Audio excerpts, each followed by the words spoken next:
Hello and welcome to the Facile Real Estate channel. Today we'll introduce you to 10 key terms to be aware of when buying or selling a home. Knowing these key terms will help you as a seller or a buyer because they will be used by both parties. Number 1, Realtor. Once you're ready and confident about selling or purchasing a house, one of the very first steps is to hire a real estate agent, aka a realtor, to guide you through the complicated process. Make sure to do your research on a brokerage/real estate agency that the realtor works for and to speak with the realtor to confirm that they have an extensive knowledge in the field as well as good work ethics. A real estate agent will assist with the following: offer advice and assistance in promoting and acquiring real estate at the right price and on the best condition. Determine the client's needs and financial capacity in order to propose suitable solutions.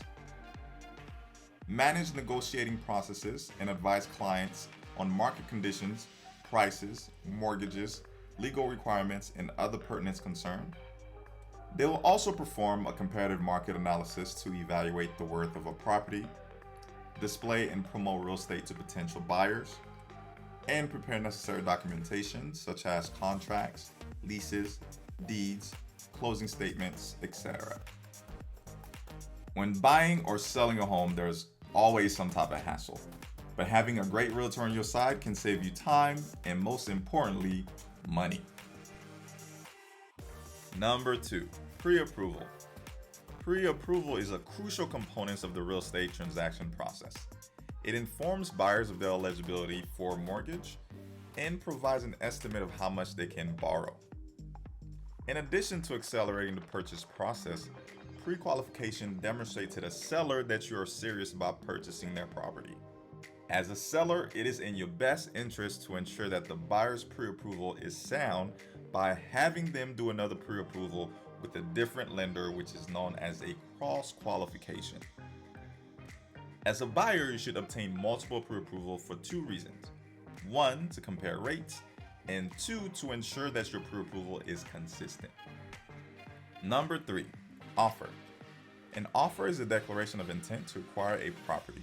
It is a legal document containing the essential terms and circumstances of the transaction, such as the purchase price and any contingencies. Typically, an offer becomes binding when both parties sign and agree to start escrow. Side note, don't be hesitant to submit multiple offers. Just make sure to stop once escrow is open. The seller may choose to accept, reject, or counter an offer. An offer must be in writing and must include the following information: the name of the person making the offer, the address of the property being offered for sale, a statement of the purchase price being offered, a description of all materials terms, including financing, closing dates, possession dates, warranties, etc., and the signature of the person making the offer. Number 4, earnest money deposit, aka good faith deposits. Typically, you will be expected to put down an earnest money deposit when purchasing a house. This demonstrates to the seller that you are serious about purchasing the home and are willing to make a financial commitment. The amount of the earnest deposit varies by state, but is normally between 1 and 2% of the purchase price. Number 5, escrow. It is critical to use an escrow service when buying or selling a home. An escrow service is a third party that keeps the proceeds from a sale, such as down payment, loan, or earnest money deposit, until the term of the agreement have been fulfilled. This ensures that both parties comply with the terms of the agreement and that the monies are exchanged correctly. Escrow services are advantageous for both buyers and sellers because they provide peace of mind and safeguard both parties against fraud. Number 6, home inspection. When buying a home, it is essential to have an inspection performed. A home inspector will examine the house's electrical wiring, plumbing, and structural condition. In addition, they will search for evidence of damage and pests. If defects are discovered, the inspector will present a list of remedy suggestions.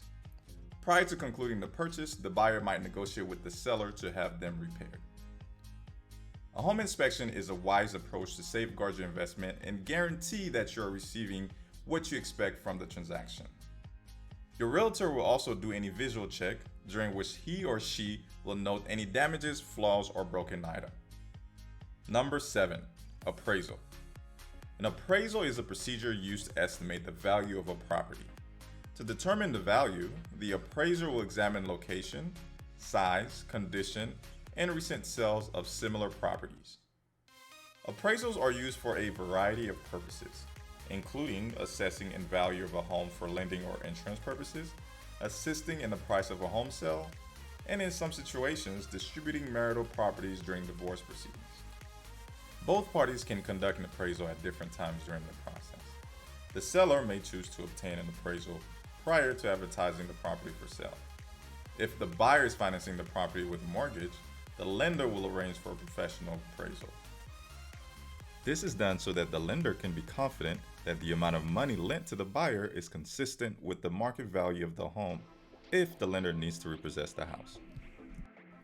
Number 8. Contingencies. Real estate deals are frequently complex and feature a number of contingencies such as appraisals, inspections, loan, etc., which must typically be removed within 17 days of entering escrow. For instance, the buyer may wish to inspect the property before the sale is finalized, or the buyer and seller may agree on a date by which the deal must close.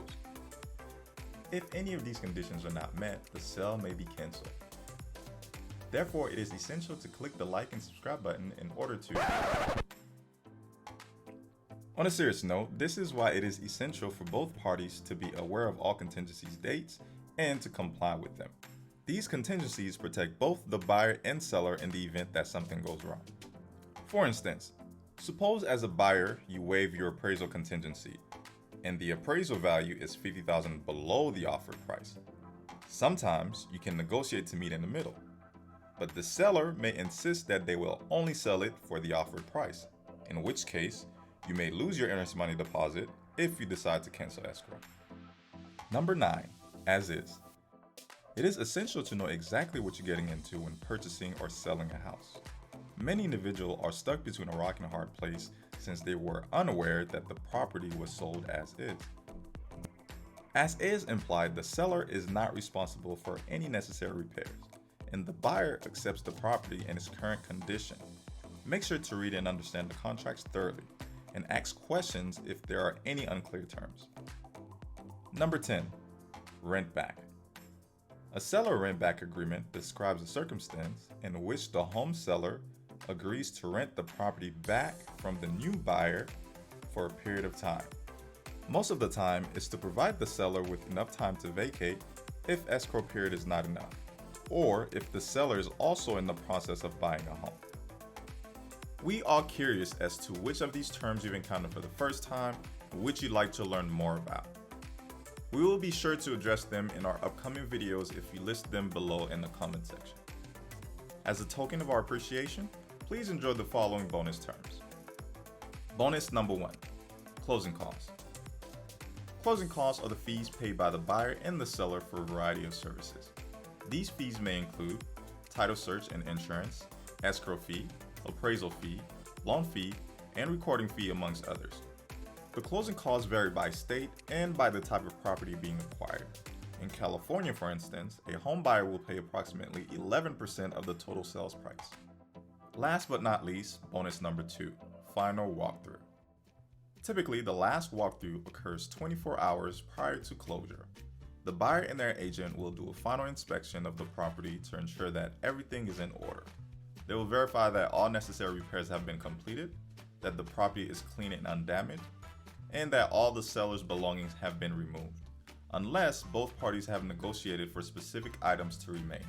If the buyer discovers any issues, the seller will need to resolve them or closing could be postponed.